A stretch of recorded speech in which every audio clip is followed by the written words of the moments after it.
Bonjour, je suis ravi de vous retrouver pour ce nouveau journal. Nous sommes le lundi 29 février. Voici les titres. 72 ans après la rafle, une plaque dévoilée en hommage à 36 juifs vendéens déportés vers Auschwitz. Ils avaient été arrêtés en janvier 1944 puis regroupés dans une salle de la paroisse Notre-Dame de La Roche-sur-Yon. Église catholique et communauté juive étaient côte à côte pour cette commémoration. Changer l'image de certains métiers connotés masculins, c'est le but de l'opération Côté Filles, menée au lycée Kessler-Guiton.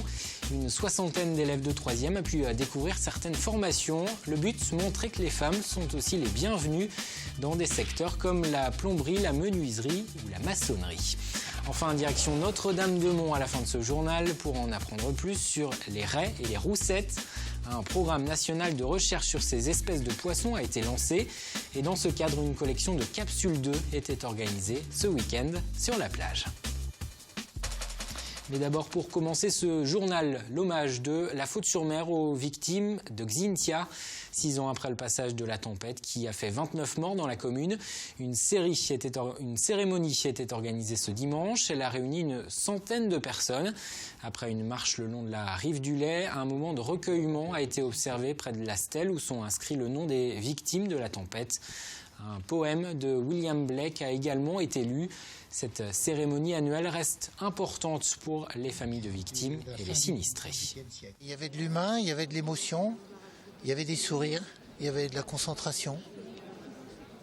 Il y avait les autorités, l'État, les élus. C'est important.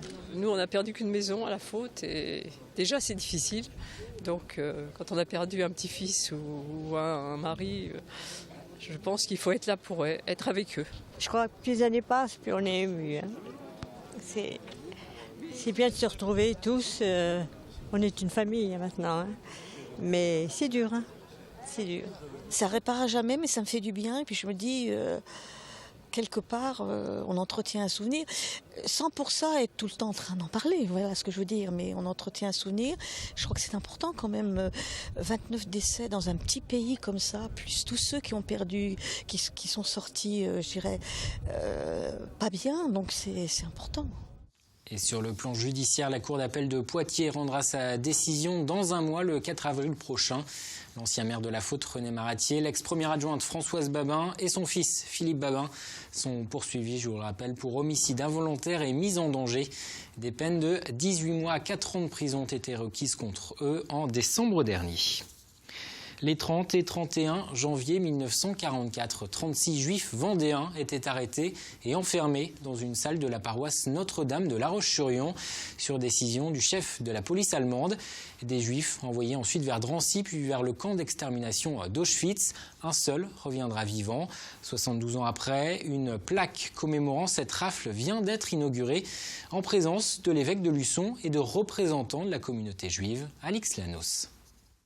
ויזכור בזכור החיים את נשמותיהם, אדוני הוא נחלתם. Le chant du Kaddish en mémoire des victimes de la Shoah résonne au clos de l'ancienne paroisse Notre-Dame à La Roche-sur-Yon, précisément là où furent détenues 36 personnes juives le 31 janvier 1944, avant d'être envoyées à Drancy puis Auschwitz. Gilberte avait 15 ans quand ses amis ont été arrêtés. Elle a pu les voir ici une dernière fois et se battait pour qu'une plaque du souvenir y soit installée. C'est plus que des amis. Pour moi, ça a été, je pense, comme un deuil familial dès le départ. Et avec une déception horrible de ne pas les voir revenir. Un seul seulement. Et les autres, non, on ne les a jamais revus. Devant la plaque commémorative qui vient d'être installée, Jean Rousseau, historien, rappelle les tristes faits qui rassemblent ici, près de 70 ans après, les communautés juives et chrétiennes de Vendée. D'après la police allemande, il reste à ce moment-là 56 juifs en Vendée. Tout ce qu'on fait cette plaque-là, pour nous, c'est très important parce que ça permet au moins de rappeler aussi qu'on ne nous oublie pas. Malgré tout ce qui peut se passer, on ne nous oublie pas. Et ça, c'est un remerciement éternel envers la communauté française, envers le peuple français, de pouvoir justifier des fois des erreurs passées. Dans une Vendée qui se reconnaît comme catholiques encore, il y a d'autres religions. Nous avons à travailler ensemble, y compris d'ailleurs avec les non-croyants aussi, pour la justice, la paix, la solidarité. Je crois que c'est important qu'on se connaisse pour cela. Une cérémonie émouvante, au cours de laquelle les autorités publiques ont rappelé l'importance de se souvenir des erreurs du passé pour ne jamais les revivre. Un discours qui trouve encore en 2016 une résonance bien particulière. 2 morts dans des accidents de la route ce week-end en Vendée. Une femme d'une quarantaine d'années a été tuée dans la nuit de vendredi à samedi à Saint-Hilaire-de-Riez après une sortie de route. Elle est décédée au centre hospitalier de Nantes où elle avait été prise en charge. Et puis un jeune homme de 22 ans est mort au Boupère samedi soir. Son véhicule, seul en cause, a percuté un arbre.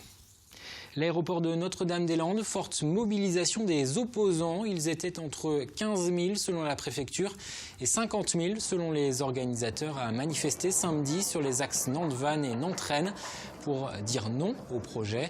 Un rassemblement qui s'est passé dans l'ensemble dans le calme.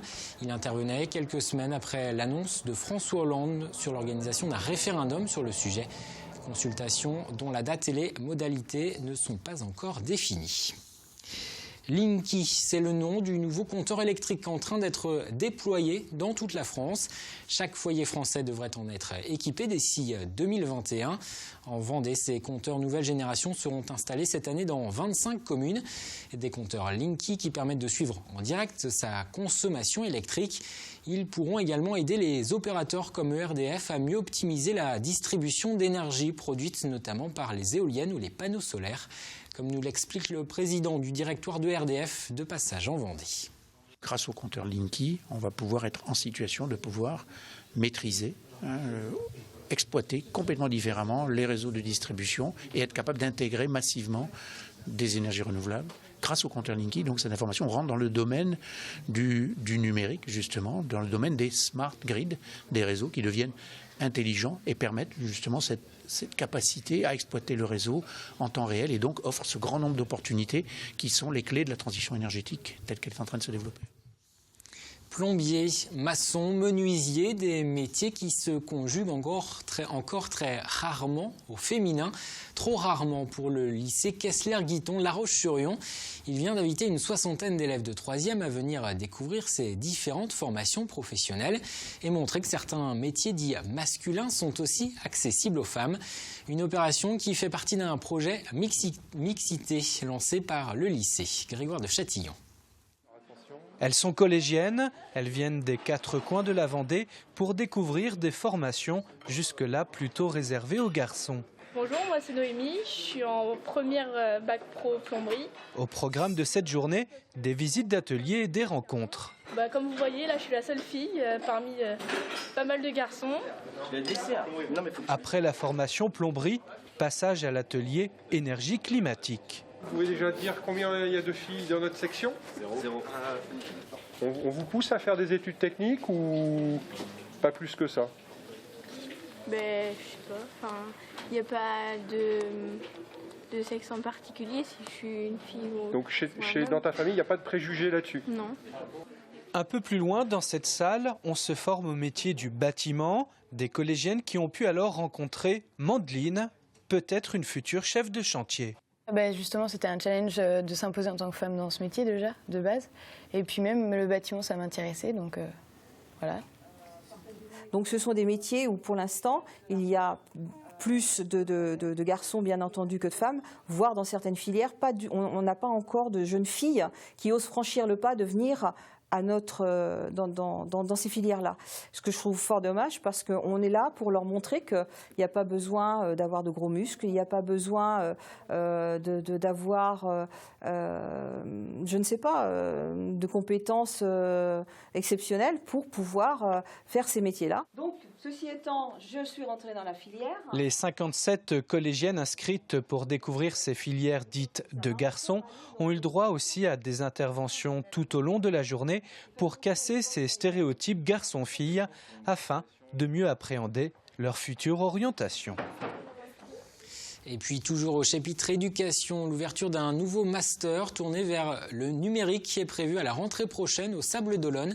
C'est l'ESEP qui le proposera. L'Institut supérieur a déjà lancé à la rentrée dernière une formation Bac+3 informatique et réseau. Elle accueille 11 étudiants qui alternent entre cours et semaines en entreprise. Avec l'ouverture d'une première année de master en septembre prochain, puis une deuxième année en 2017, l'objectif est de passer à une 60aine d'élèves. Une formation d'études supérieures soutenue par la communauté de communes des Olonnes. C'est effectivement une manière d'offrir des débouchés et d'offrir des formations supérieures aux jeunes du territoire sans qu'ils soient obligés de se déplacer à 100, 200 ou 300 km pour les suivre. Et c'est une manière aussi de leur donner envie et de leur donner les moyens de rester vivre et travailler aux Olonnes. Le salon de l'agriculture a ouvert ses portes ce week-end à Paris. Le département sera particulièrement à l'honneur ce mardi avec la journée de la Vendée. Le mouton vendéen sera notamment mis en avant. Et puis en parallèle du salon se tient le concours général agricole qui récompense les meilleurs produits. La Vendée a déjà remporté 12 médailles, dont 5 en or. C'est le cas du vignoble Épiard à Saint-Philbert-de-Bouenne, récompensé pour son muscadet. Dans l'appellation fief vendéen, les vignobles Mercier et les vignerons Fabien Muraille et Michel Arnaud ont également été récompensés. On ouvre une page sport. À présent, pas de football ce week-end, mais du basket avec la victoire de Challans. Les Sables d'Olonne accueillaient une compétition de billard anglais. 900 joueurs se sont affrontés. De leur côté, les Riders avaient rendez-vous au Vendée Space pour la 3e édition de la Vendée Freestyle Session. Skate, roller et BMX au programme. On voit tout ça en images, résumé signé Simon Felipeau. En première division nationale de basket, Challans recevait Bordeaux à domicile vendredi soir. Un match important pour les Chalandais. La victoire était en effet essentielle pour pouvoir remonter dans la première moitié du classement. Et les hommes de Freddy Massé l'avaient bien compris. Malgré un match très serré et parfois compliqué, les Chalandais se sont imposés 77-74. Une victoire qui leur permet de remonter à la 12e place du championnat. Au Sables d'Olonne ce week-end, ce n'était pas la voile qui était à l'honneur, mais bel et bien le billard, et plus précisément le billard anglais. En effet, le centre des congrès des Atlantes accueillait l'Open national de Vendée, un événement organisé par l'association Vendée Billard. Plus de 900 joueurs étaient présents durant 3 jours pour s'affronter sur les 32 billards installés pour l'occasion. Il y a une quarantaine de clubs affiliés à Vendée Billard. Donc ça nous fait environ 800 licenciés. Entre 100 et 110 équipes sur un championnat qui démarre début octobre et qui se termine au mois de juin. Au Vendée Space, c'était la 3e édition de la Vendée Freestyle Session. BMX, skateboard et roller étaient au programme. Les meilleurs riders du monde s'étaient donné rendez-vous avec notamment l'anglais Danny Aldridge, le russe Andreev Constantine, mais aussi des Vendéens comme Pierre Tortereau. En plus des shows, vendredi et samedi soir, des initiations aux différentes disciplines étaient proposées au public. Et on termine avec des images de Haugly-Luge. C'était la première fois que La Roche-sur-Yon accueillait un match de cette discipline. Cette rencontre entre l'équipe des Pays de la Loire et une sélection Cherbourg-Rouen-Clermont-Ferrand avait pour objectif de faire découvrir cette discipline. Le Haugly-Luge est composé d'équipes mixtes regroupant à la fois des personnes en situation de handicap, des personnes valides, des hommes et des femmes. L'objectif de la fédération est de pouvoir proposer dans quelques années une équipe permettant de participer aux Jeux paralympiques. Et puis en athlétisme, les championnats de France élite se sont refermés hier à Clermont-Ferrand. L'Ouest Vendée Athlétisme a décroché 4 médailles. Sandra Jacquemer a été sacrée vice-championne de France de pentathlon. Médaille d'argent également pour David Dupouet au javelot. Caroline Chailloux sur 200 mètres et Karl Soudril sur 800 mètres ont remporté le bronze. Un bilan jugé historique par le club vendéen. Vous en avez peut-être déjà aperçu sur les plages du département, des petites capsules de couleur noire ou marron. Chaque hiver, elles s'échouent sur le sable après avoir libéré les œufs de raie ou de roussette qui étaient à l'intérieur.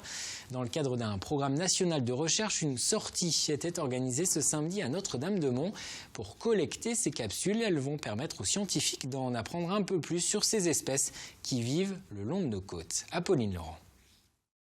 On va chasser dans notre petit secteur, essayer de ramasser toutes les capsules sans trop piétiner dans la... La chasse est ouverte. Les petits et les grands curieux du jour ont un défi à relever, récolter le maximum de capsules d'œufs de raie.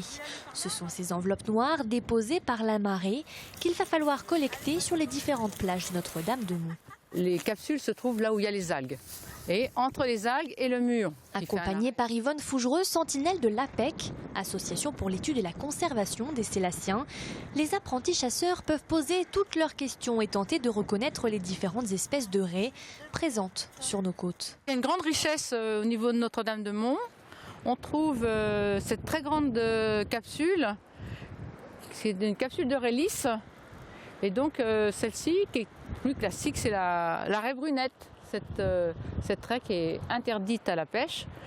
Et si la raie brunette est aujourd'hui interdite à la pêche, c'est parce que les autorités ne connaissent pas la population exacte présente sur le littoral. Le ramassage des capsules de raie, ça permet de connaître la population de raies existantes. Cette collecte est donc très importante pour les études scientifiques, de quoi rendre eux très fiers. Léa. Ça m'intéresse parce que j'aime bien la nature et puis comme ça, si le maître un jour il nous pose une question, et comme ça on sait y répondre. L'occasion également de ramasser tout un tas de trouvailles extraordinaires. Une étoile de mer, des œufs de roussette, des œufs de raie, une coquille d'oursin. Il faut aider nos enfants justement à leur faire découvrir plein de choses. Et quand j'ai mes petits-enfants, c'est ce que je m'arrange à faire. La trentaine de participants a ramassé 1813 capsules d'œufs de raie. Parmi elles, quelques raretés comme des œufs de raie bouclés, de grandes roussettes ou encore de raie fleuries. Et la prochaine chasse aux œufs de raie et de roussettes aura lieu à Pâques le lundi 28 mars. Avant de se quitter, un mot de la météo prévue pour ce mardi. Retour d'un temps couvert et même de la pluie en fin de journée.